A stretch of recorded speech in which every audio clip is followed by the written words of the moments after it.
34장에서 가나안 땅의 사방 경계와 그 땅을 각 지파들에게 제비 뽑아 분배하라고 하신 말씀에 이어서 그 기업 분배에서 제외된 레위 지파를 위한 성읍 분배 보장 규정과 그 성읍 중에서 6성읍을 구별하여 부지 중에 살인한 모살자들을 위한 도피성을 삼을 것에 대해 말씀하십니다.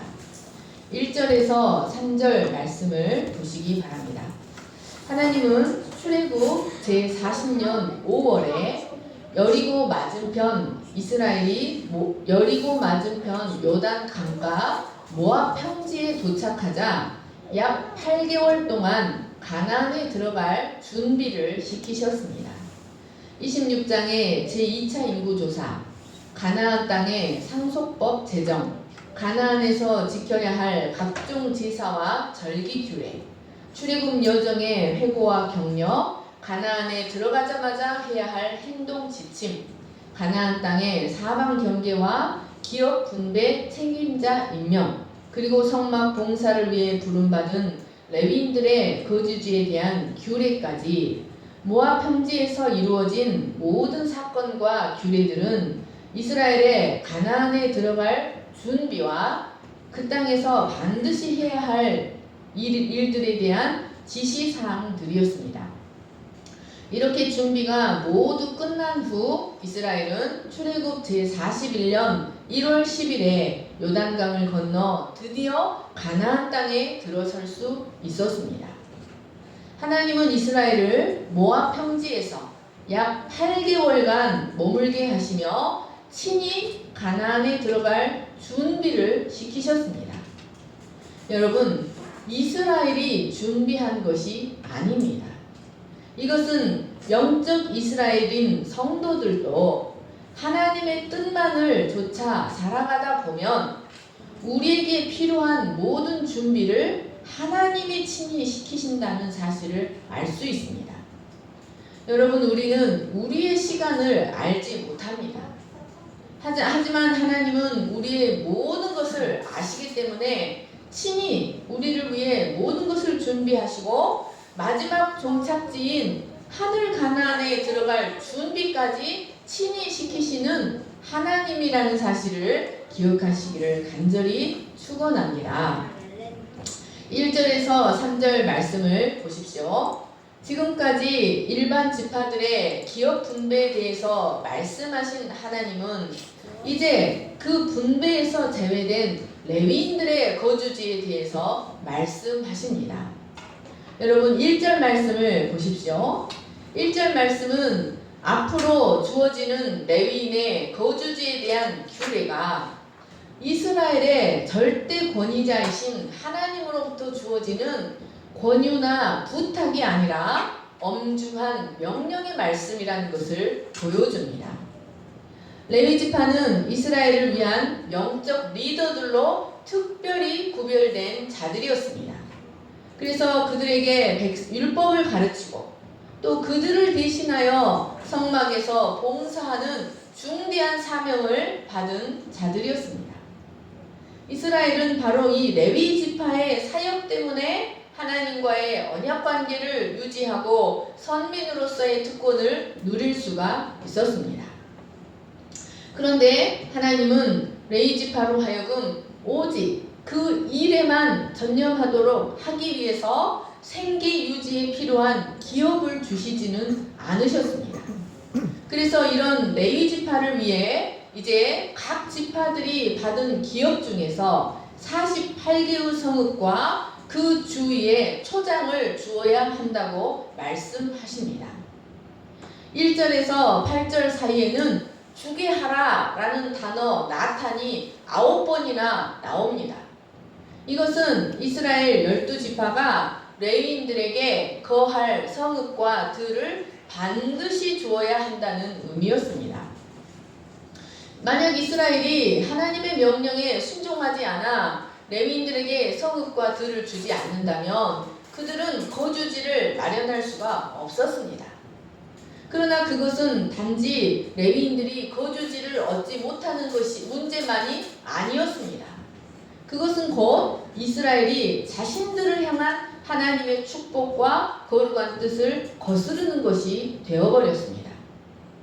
하나님은 이스라엘의 거룩을 레위 지파에게 담당하게 하시고 레위 지파의 생계는 이스라엘 공동체에게 위임하셨습니다. 그래서 역사적으로 레위인들의 삶의 모습은 이스라엘의 신앙을 평가하는 바로미터가 되었습니다.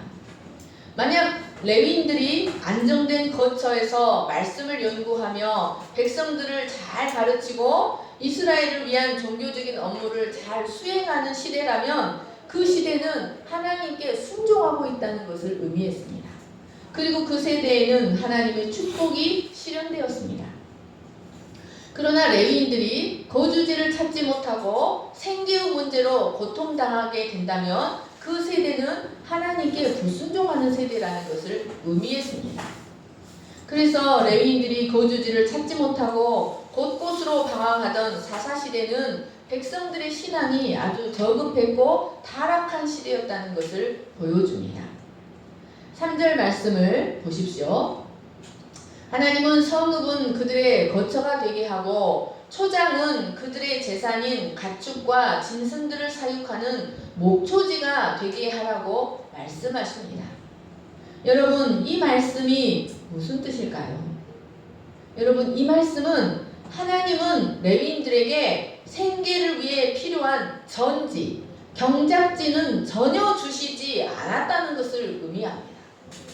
그것은 그들이 오직 이스라엘을 위해 하나님의 거룩을 파수하고 율법 교육과 정교적인 업무에만 전념하도록 하기 위함이었습니다.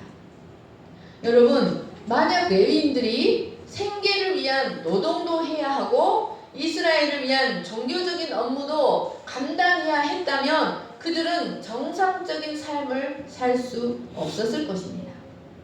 뿐만 아니라 그것은 레위 이스라엘에게도 큰 손해가 되었을 것입니다. 그래서 하나님은 이스라엘로 하여금 레위인들의 생계를 책임지게 하시고 레위인들은 오직 영적인 업무에만 전념하게 하셨습니다. 이것이 바로 하나님 자신과 이스라엘의 거룩을 위해 특별히 구별하신 레위인들의 생계를 위한 하나님의 방법이었습니다. 고린도전서 9장 9절을 같이 읽겠습니다. 시작. 모세의 율법에 곡식을 밟아 떠는 소에게 망을 씌우지 말라 기록하였으니 하나님께서 어찌 소들을 위하여 염려하심이냐 오로지 우리를 위하여 말씀하심이 아니냐. 우리가 너희에게 신령한 것을 뿌렸은즉 너희의 육적인 것을 거두기로 과하다 하겠느냐. 그러나 우리가 이 권리를 쓰지 아니하고 범사에 참는 것은 그리스도의 복음에 아무 장애가 없게 하려 함이로다. 성전의 일을 하는 이들은 성전에서 나는 것을 먹으며 제단에서 섬기는 이들은 제단과 함께 나누는 것을 너희가 알지 못하느냐. 이와 같이 주께서도 복음 전하는 자들이 복음으로 말미암아 살리라 명하셨느니라. 4절에서 8절 말씀을 보겠습니다. 4절에서 5절 말씀을 보십시오. 이스라엘 각 지파가 레위인들에게 줄 성읍들의 초장은 성벽에서부터 밖으로 사방 각각 1000규빗씩이었습니다. 이로 인해 그들에게 주어진 들판의 각 면의 길이는 얼마가 되었겠습니까? 동쪽 1000이니까 계산을 하면 성 가운데 있는 성읍을 제외하고 동서남북 모두 각각 2000규빗씩이 되었습니다. 그런데 이 성읍들과 초장들은 오직 레위인만 쓰는 것은 아니었습니다. 레위인의 각 가족들에게 주어진 성읍 내의 가옥들, 그러니까 그 성읍 안에 있는 가옥들은 각각 레위인들에게 주어지는 기업이었습니다. 그래서 필요한 경우에 매매도 하고 팔았다가도 다시 무르기도 하고 희년이 되면 되돌려 받을 수도 있었습니다. 그러나 성읍의 남은 부분과 주변의 초장들은 기업 형태로 주어지는 것이 아니라 단지 직무 수행을 위하여 사용권만을 허락해 주는 것이었습니다. 그래서 그것들은 레위인들의 소유가 아니라 그것을 제공하는 지파의 재산으로 기록되어 있습니다. 그래서 그 성읍과 그 초장들은 레위인들만 사용하는 것이 아니라 그 지파 사람들과 공동으로 사용하였습니다. 6절 7절 말씀을 보십시오. 이스라엘이 레위인들에게 줄 성읍은 6개의 도피성과 42개의 성읍, 총 48개의 성읍과 초장이었습니다. 그런데 여러분, 이것은 전체 가나안의 0.1%밖에 되지 않은 것이었습니다. 이것은 이스라엘 전체 인구의 4%에 해당되는 레위인들이 생계를 유지하기에는 턱없이 부족한 것이었습니다. 그러니까 레위인들은 이스라엘 인구의 4%인데 그들에게 주어진 땅은 전체 가나안의 0.1%였다는 것입니다. 이것은 그들의 레위인들의 삶의 목적이 이 세상의 것을 소유하는 것에 있지 않다는 것을 보여줍니다. 레위인들의 삶의 목적은 오직 땅의 소유보다 하나님께만 소망을 두고 하나님의 일에 헌신하는 것에 있었습니다. 그리고 레위인들의 성읍은 사면이 모두 똑같은 정사각형의 모양을 이루었습니다. 성경에서 정사각형은 하나님의 공의를 상징합니다. 그러니까 이는 하나님께 헌신된 영적 지도자들인 레위인들의 삶이 어떤 삶이어야 하는가 하는 것을 보여줍니다. 레위인들의 삶은 하나님 앞에서 뜨거운 기도와 하나님을 향한 열심뿐만 아니라 말씀에 대한 올바른 지식, 정의롭고 도덕적인 바른 인격으로 균형 잡힌 삶을 살아야 한다는 것을 보여줍니다. 이렇게 공의로운 삶을 살아야 그들이 백성의 목자로서의 사명을 제대로 감당할 수 있었을 것입니다. 레위인들은 이를 위해 매일 말씀을 연구하고 삶 속에서 하나님의 말씀을 실천하며 모든 이들에게 덕을 세우는 삶을 삶의 모범으로 보여야 했습니다.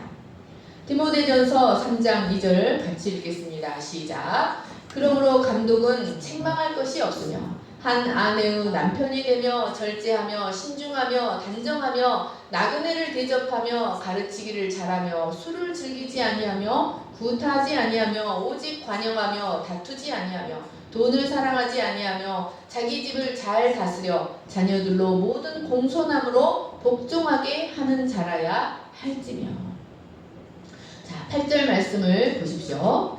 레위인들에게 주어지는 48개의 성읍은 각 지파의 역량을 따라 인구수가 많아서 많은 기업을 받은 지파는 레위인들에게 많은 성읍을 주고 적게 얻은 지파는 적은 성읍을 주어야 했습니다. 이는 가장 공평하고 정당한 원리입니다. 그런데 여러분, 각 지파들이 레위인들에게 거주지를 내준다는 것은 단순한 책임의 문제, 부담스러운 의무 감당의 문제가 아니었습니다. 그것은 오히려 그들에게 축복이었습니다. 그들은 자신들의 기업에서 떼어서 레위인들에게 준다는 것을 축복으로 생각해야만 했습니다. 왜냐하면 하나님께 특별히 구별되어 하나님 자신이 기업인 자들, 즉 하나님의 임재와 거룩을 상징하는 레위인들이 자신들의 영내에 더 많이 거한다는 것은 하나님의 임재와 축복이 그들과 더 많이 함께한다는 것을 의미했기 때문입니다. 여러분, 그러므로 그들은 그것을 단순한 책임이나 부담스러운 의무 감당으로 여길 것이 아니라 기쁨으로 레위인들을 위하여 성읍을 내어주어야만 했습니다. 그러나 이로 인해 레위인들은 다른 지파들처럼 한 곳에 모여 살지 못하고 이스라엘 전역에 흩어져 거주해야만 했습니다.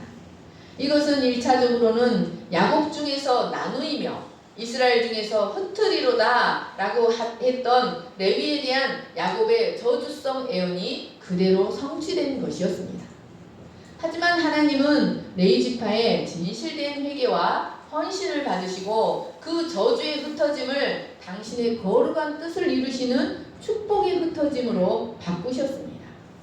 여러분, 이것은 하나님의 근본 목적은, 우리 인생들을 향한 하나님의 근본 목적은 저주의 성취가 아니라 모든 자들이 하나님의 축복을 받기를 원한다는 것을 보여줍니다. 이로써 하나님은 우리에게 하나님의 선하신 경륜을 바라보는 자들에게는 결코 절대 절망이란 있을 수 없다는 사실을 보여주셨습니다.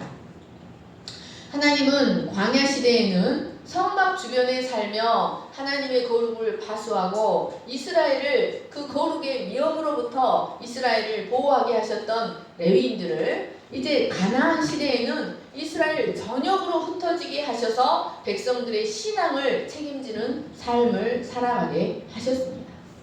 여러분, 광야 시대에는 레위인들이 성막 주변에 모여 살았다는 말씀입니다.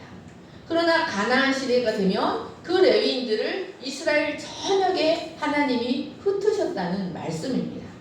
하나님이 왜 이렇게 이 레위인들을 이스라엘 전역에 흩어버리셨을까요? 그것은 하나님은 이스라엘이 어느 특정 지역만 거룩하게 되는 것을 원하지 않으시고 이스라엘 전역에 하나님의 통치가 임하게 하기를 원하셨다는 것을 보여줍니다. 이스라엘 전역이 하나님의 거룩한 땅이 되고 백성들이 성소에서만 하나님을 만나는 것이 아니라 언제 어디서든지 어느 땅에서든지 레위인들을 통해 하나님을 만나고 어느 곳에서든지 하나님 중심으로 살아가는 거룩한 백성이 되기를 원하셨다는 것을 보여줍니다. 여러분, 레위인들이 받은 성읍 48이라는 숫자가 갖고 있는 의미를 우리는 알아야 합니다. 이 48이라는 숫자는 하나님 나라 백성을 상징하는 10이라는 숫자와 4는 전 모든 세상을 상징합니다. 동서남북 사방 모든 세상을 상징하는 이 4라는 숫자와 10이라는 숫자가 결합된 형태입니다. 그러니까 이 48이라는 숫자는 이 세상 모든 땅에 하나님의 통치가 가득하기를 원하셨다는 것을 보여줍니다. 이것은 예수님께서 12제자와 70문도를 훈련시켜서 이스라엘 전역으로 전도 여행을 보낸 것과 같은 이치입니다. 여러분, 왜 하필이면 하나님은 12제자와 70문도를 이스라엘 전역으로 보내셨을까요?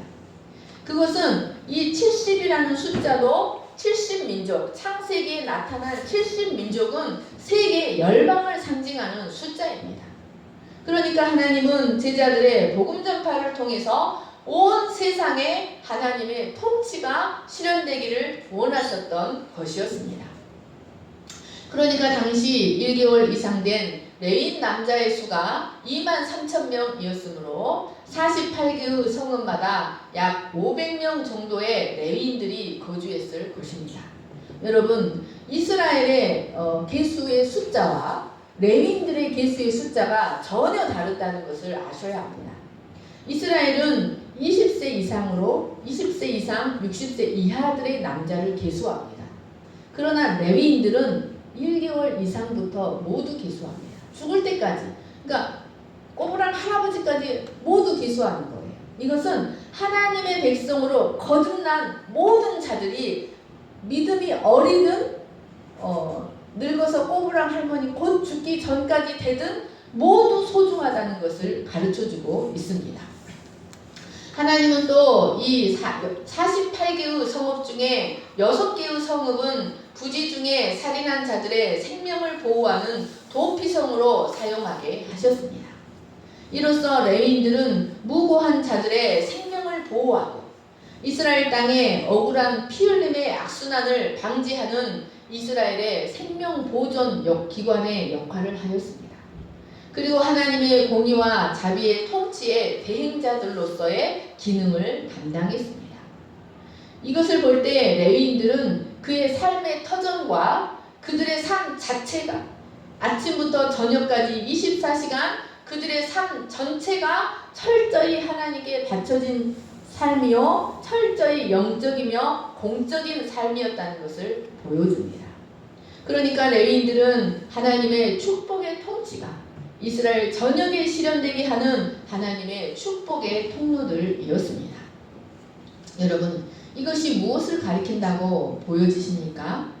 이것은 오늘날 오직 하나님만을 자신의 참된 기업으로 여기고 하나님의 통치로 인한 참된 하나님의 나라, 참된 교회로 살아가는 성도들의 모습을 예표하고 있습니다. 오늘날 성도는 이 세상에 거룩한 하나님 나라의 문화와 거룩한 기풍이 세워지도록 하기 위해 하나님에 의해 세상에 소금처럼 흩뿌려진 신약의 레위인들입니다. 하나님은 성도들로 하여금 구약의 레위인들처럼 죄로 인해 심판의 고통과 두려움에 사로잡혀 살아가는 자들의 도피성으로 살아가게 하십니다. 구약의 레위인들이 그러했듯 오늘날 성도들도 그 삶의 터전, 그리고 아침부터 저녁까지 먹고 마시는 삶, 누구를 만나고 무엇을 위해서 일하는 모든 것이 철저히 하나님에 의해 구별된 공인의 삶이라는 것을 기억하시기를 축원합니다. 여러분, 우리의 존재 자체가 거룩한 제사장이라는 것을 기억하시기를 축원합니다. 바다의 소금이 3%만 있어도 바다가 썩지 않듯이 참된 성도가 조금만 있어도 그 수가 작아도 아무리 작아도 참된 성도가 있다면 그 가정, 직장, 사회의 하나님 앞에서의 생존 여부를 결정하는 아주 중요한 사람들이라는 것을 기억하시기를 간절히 축원합니다. 하나님은 레위인들을 이스라엘 전역에 흩으셨듯이 어떤 방법으로든지 우리를 세상에 흩어보내시고 온 땅에 심으셔서 이방에 하나님의 통치가 하나님의 영광을 나타내기를 원하십니다. 9절에서 12절 말씀을 보십시오. 9절에서 10절 말씀입니다. 여기 10절 말씀을 보시면 너희가 요단강을 건너 가나안 땅에 들어가거든 이라는 말씀이 있습니다. 이 말씀은 이스라엘이 요단을 건너자마자 도피성 규례를 시행해야 한다는 말씀이었습니다. 이는 그 땅이 반드시 정복될 것이라는 것을 의미했습니다. 11, 12절 말씀을 보십시오. 도피성은 부지 중에 살인한 자가 정당한 재판을 받기까지 피해 복수를 담당하는 고엘의 피해 보복을 받지 않도록 보호해주는 제도였습니다. 당시 국가의 조직이나 법체계가 아직 미비하였던 고대 세계에서 살해당한 자의 근족인 고엘을 통한 동해보복법은 합법적으로 통용되던 관습법이었습니다. 그것은 하나님을 알지 못하는 세상의 죄를 억제하기 위해서, 인간의 악을 억제하기 위해 하나님께서 섭리적으로 역사하신 법이었습니다. 하지만 그 법은 무분별한 복수의 남용으로 인해 또다시 억울한 죽음을 당할 위험이 있었습니다. 억울한 죽음을 당하는 자가 발생할 위험이 있었고 또 복수가 한 번으로 그치지 않고 연속적으로 이어져서 개인으로 시작된 다툼이 가족과 가문과 공동체 간의 비극적인 혈전으로까지 이어질 수 있는 위험이 있었습니다. 그래서 하나님은 이런 고해를 통한 보복법의 폐단을 보완하시기 위해 도피성 제도를 허락하셨습니다. 이 도피성은 모든 살인자의 죄를 사면해 주거나 숨을 장소를 제공해 주는 것은 아니었습니다. 그곳은 일단 모든 살인자에게 피난처와 공정한 재판을 받을 기회를 제공하지만 재판을 통해 살인에 대한 고의성이 밝혀질 경우에는 반드시 보수자에게 내어주어서 합법적으로 사형에 처해지게 하였습니다. 그리고 고의적인 살인이 아님이 밝혀질 경우에는 피해 보수자로부터 그의 생명을 보존할 수 있도록 피난처를 제공하여 억울한 죽음을 당하지 않게 해주었습니다. 11절 말씀을 보시면 하나님이 이 도피성을 지정하는 것이 너희를 위하여 라고 말씀하십니다. 이 너희를 위하여 라는 단어 라켐은 한글 성경에는 한 번밖에 나오지 않습니다. 그런데 히브리 원문에는 11절과 13절 사이에 4번이나 반복됩니다.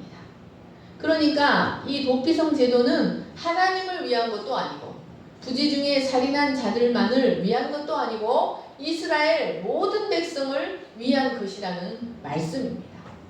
여러분, 이 도피성이 왜 이스라엘 모든 백성들을 위한 법이었을까요?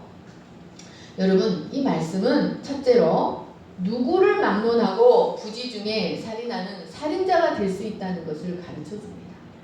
부지 중에 살인한 자입니다. 여러분, 인간은 누구나 자신의 의도와 상관없이 하나님 앞에서 사망의 형벌을 불러오는 죄를 지을 수 있는 존재입니다. 누구나 하나님의 영원한 심판을 당하는 죄를 범할 수밖에 없는 연약하고 악한 존재라는 말씀입니다. 하나님은 이런 이스라엘을 위하여 도피성이라는 제도를 허락하심으로 이런 자들이 그 죄를 용서받고 그 인생을 다시 회복할 수 있는 길을 도피성을 통해 열어주고자 하셨습니다. 둘째로 도피성 제도는 그것이 온전히 수행되기만 한다면 이스라엘 사회는 사람의 생명을 소중히 여기고 하나님의 공의와 은혜가 아름답게 어우러지는 복된 사회가 될 수 있었습니다. 도피성은 잘못된 복수로 인해 귀한 생명이 헛되이 사라지는 일을 방지해 주었습니다. 그리고 이스라엘 전체가 연속되는 피해 보복에 휘말리는 것을 예방해 줄 수 있었습니다. 그래서 피 흘림을 방지하기 때문에 피 흘림은 땅을 오염시킵니다. 피 흘림으로 땅이 오염되면 그들은 그 땅에서 하나님의 언약적 축복을 충분히 누릴 수가 없었습니다. 그러나 그 피 흘림을 방지해 주기 때문에 이스라엘은 그 땅에서 하나님의 풍성한 축복을 누릴 수가 있었습니다. 그리고 사람을 죽인 자에게도 새로운 삶의 기회를 다시 줌으로써 진정한 용서가 이루어지고 생명 존중 사상이 가득한 안정된 사회가 될 수 있었습니다. 그러므로 그 도피성 제도는 바로 이스라엘 그들 나라를 위한 법이었습니다. 여러분, 우리는 율법에 대한 많은 오해를 갖고 있습니다. 그래서 우리는 율법을 단순히 인간을 속박하고 얽매이게 하는 무거운 짐으로만 생각하는 경향이 있습니다. 하지만 우리가 율법을 조금만 자세히 살펴보고 율법에 대해서 배운다면 우리는 하나님께서 하나의 법을 주셔도 진정으로 이스라엘을 사랑하셔서 그 법들을 주셨다는 것을 알 수 있습니다. 하나님이 참으로 많은 생각 가운데서 이스라엘의 참된 행복과 자유와 안정을 위해서 그 땅에서 영원히 복락을 누리며 살도록 하기 위해서 그 율법들을 주셨다는 것을 알 수 있습니다. 13절에서 15절 말씀입니다. 저랑 같이 읽겠습니다. 시작. 너희가 줄 성읍 중에 6을 도피성이 되게 하되 세 성읍은 요단 이쪽에 두고 세 성읍은 가나안 땅에 두어 도피성이 되게 하라. 이 6 성읍은 이스라엘 자손과 타국인과 이스라엘 중에 거류하는 자의 도피성이 되리니 부지 중에 살인한 모든 자가 그리로 도피할 수 있으리라. 도피성은 요단 동편의 세 성읍, 요단 서편의 세 성읍, 총 6성읍으로 지역적인 안배를 염두에 두고 배치해야 했습니다. 자, 신명기 19장 3절, 6절을 같이 읽겠습니다. 시작. 내 하나님 여호와께서 내게 기업으로 주시는 땅 전체를 세 구역으로 나누어 길을 잡고 모든 살인자를 그 성읍으로 도피하게 하라. 그 사람이 그에게 본래 원한이 없으니 죽이기에 합당하지 아니하나 두렵건대 그 피를 보복하는 자의 마음이 복수심에 불타서 뒤쫓는데 그 가는 길이 멀면 그를 따라 잡아 죽일까 하니라. 이 말씀에 순종하여 모세는 요단 동편에서 르우벤 지파를 위하여 베세레, 갓 지파를 위하여 길르앗 라모세, 므낫세 지파를 위하여 바산 골란을 도피성으로 구별하였고 가나안 정복과 함께 여호수아가 요단 서편에서 납달리 산지의 갈릴리 게데스에 에브라임 산지의 세겜에 유다 산지의 기럇 아르바 즉 헤브론을 구별하였습니다. 유대인들의 전승에 의하면 이 도피성은 이스라엘 어느 곳에 있든지 반나절이면 갈 수 있는 거리에 도피성들이 있었습니다. 그리고 그 성읍 주위에는 높은 성벽과 같은 장애물이 없었고 이 성읍에는 모든 생필품이 완전히 갖추어져 있었다고 합니다. 그리고 그리로 가는 길도 약 14m가량의 넓고 반듯한 도로가 닦여 있었고 군데군데 도피성이라는 큰 편말이 설치되어 있었다고 합니다. 여러분, 하나님은 이처럼 살인한 자를 정죄하기 전에 먼저 그 두려운 죄의 심판으로부터 벗어날 수 있도록 자상하게 배려하셨다는 것을 알 수 있습니다. 그래서 부지 중에 살인한 자는 보수자의 보복을 피해 주저없이 그 자리를 떠나 도피성으로 빨리 피해야만 했습니다. 여러분, 그러면 이 도피성에 대한 규례가 우리에게 무엇을 가르쳐 줍니까? 이것은 하나님께서 우리 인생들이 죄로 인해 고통과 심판의 두려움과 정죄감에 시달리기보다 하나님 자신에게 속히 나와 죄사함의 은혜를 누리기를 간절히 원하신다는 것을 말해줍니다. 이스라엘 어느 곳에 있든지 반나절이면 갈 수 있는 도피성은 죄로 인한 무서운 정죄와 심판으로부터 벗어나는 길이 그리 멀지 않은 곳에 있다는 것을 가르쳐줍니다. 여러분, 반나절씩이나 걸어갈 필요도 없습니다. 언제나 우리 곁에 계시는 하나님께 무릎 꿇고 진실되게 회개하기만 하면 하나님은 우리의 모든 죄를 사하시고 무서운 정죄와 심판으로부터 우리를 구원해 주십니다. 그러나 인간은 그 가까운 구원의 길들을 두고 평생 피해 보수자인 사단의 압박과 공격과 정죄감에 시달리며 죄와 죽음의 길을 방황하다 마침내 영원한 심판 속으로 들어갑니다. 그러나 예수님은 이런 우리들에게 수고하고 무거운 짐진 자들아 다 내게로 오라 내가 너희를 쉬게 하리라고 말씀하십니다. 여러분, 우리는 언제든지 지체하지 말고 속히 도피성 되시는 예수 그리스도 안으로 들어가야 합니다. 그런데 15절 말씀을 보시면 이 말씀이 히브리 원문에는 이스라엘 자손을 위하여, 타국인을 위하여, 그들 중에 제일 거류하는 자들을 위하여 라고 되어 있습니다. 이는 이 제도가 이스라엘 영내에 거하는 자라면 모든 사람을 위하는 제도라는 것을 말해줍니다.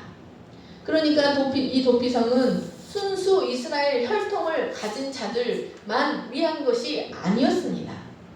그들 중에 체류하는 타국인들, 즉 게르라고 불리는 유대교로 개종한 할례받은 이방인들을 위한 것이기도 하였고 그들 중에 거류하는 자들, 즉 할례받지 않아서 유월절에도 참여하지 못하고 땅도 소유하지 못하고 사고 팔 수 있는 노예로 살아가는 이방인들까지도 모두 포괄하는 제도라는 것을 말씀입니다. 여러분, 이것은 궁극적으로 이것은 기본적으로는 하나님께서 모든 생명을 소중하게 여기신다는 것을 보여줍니다. 하나님의 율법을 읽어보시면 이 율법은 이스라엘 순수 혈통을 가진 자들이나 게르들이나 토샤브, 그러니까 할례받고 유대교로 개종한 이방인들이나 할례받지 않아서 노예로 살아가는 이방인들까지 모두 그 율법이 동일하게 적용이 됩니다. 이스라엘 백성들은 이 하나님의 율법을 통해 모든 생명은 하나님 앞에서 평등하고 소중하다는 사실을 기억하고 살아야 했습니다. 그러나 이것은 궁극적으로 하나님께서 인생들을 위해서 마련하신 구원의 문은 모든 자에게 열려있다는 사실을 계시합니다. 그리스도는 만민에게 열려있는 구원의 문이십니다. 하나님은 온 세상을 사랑하셔서 누구도 멸망하지 않고 영생을 얻기를 원하십니다. 세상 모든 사람이 구원을 받고 진리를 아는데 이르기를 원하셔서 세상 모든 사람을 위해 독생자 예수 그리스도를 허락하시고 구원의 문을 열어 놓으셨습니다. 말씀을 마칩니다. 사랑하는 여러분, 이스라엘 백성들에게 있어서 레위인들은 하나님의 임재와 거룩을 상징하는 복된 존재들이었습니다. 그들은 그들 존재 자체가 복음이요 그들 존재 자체가 도피성이었습니다. 그들이 이스라엘 땅에 거한다는 것은 이스라엘에게 축복이었습니다. 여러분, 이것은 하나님이 오늘날 거듭난 하나님의 백성을 어떤 존재로 여기시는가를 말해줍니다. 여러분, 물과 성령으로 진리의 말씀으로 하나님으로부터 거듭난 하나님의 백성은 그 존재 자체가 복입니다. 그 존재 자체가 세상을 위한 도피성입니다. 사랑하는 여러분, 이런 우리를 하나님은 세상의 소금처럼 흩뿌리십니다. 여러분, 우리가 어디에 거하든지 세상을 위하여, 세상을 향하여 축복된 존재들이라는 사실을 늘 기억하시는 여러분 되시기를 간절히 축원합니다. 아멘. 제가 기도하겠습니다. 사랑과 은혜가 풍성하신 하나님 아버지 감사합니다. 하나님은 기업 분배에서 제외된 이스라엘 레위인들을 위하여 거주지와 성읍과 초장의 규례에 대해서 말씀하셨습니다. 하나님은 여호와를 기업으로 살아가는 레위인들의 생계 문제를 친히 염려하시고 그들의 생계 문제를 친히 책임져 주셨습니다. 그 방법은 이스라엘 백성들로 하여금 레위인들의 생계를 책임지는 것이었습니다. 이를 통해 그들은 서로 공생하는 관계, 서로 소중히 여기는 관계가 되게 하셨습니다. 하나님은 레위인들을 이스라엘 전역에 흩어버리심으로 이스라엘의 어느 한 땅만 거룩해지는 것이 아니라 이스라엘 전역이 거룩해지고 이스라엘 전역이 하나님의 통치가 임하는 땅이 되기를 원하셨습니다. 하나님은 이처럼 하나님의 세상 모든 땅이 온 세상이 하나님의 통치가 임하는 땅이 되도록 하시기 위해 우리를 이 세상에 흩으십니다. 하나님, 우리가 그리스도 안에 거할 때, 우리가 그리스도와 연합하여 살아갈 때 우리가 아무것도 하지 않아도 단지 먹고 마시고 일하고 친구들을 만나고 단지 생활하는 것 그 자체로 우리가 세상을 향해 빛이 될 것을 믿습니다. 하나님, 우리가 날마다 우리의 도피성 되신 예수 그리스도 안에 안전히 거함으로 세상을 향한 하나님의 거룩한 뜻을 이루는 하나님의 대리 통치자들이 될 수 있도록 우리를 축복하여 주시옵소서. 감사하며 거룩하신 예수님의 이름으로 기도합니다. 아멘. 그럼에도 불구하고 찬양하시겠습니다.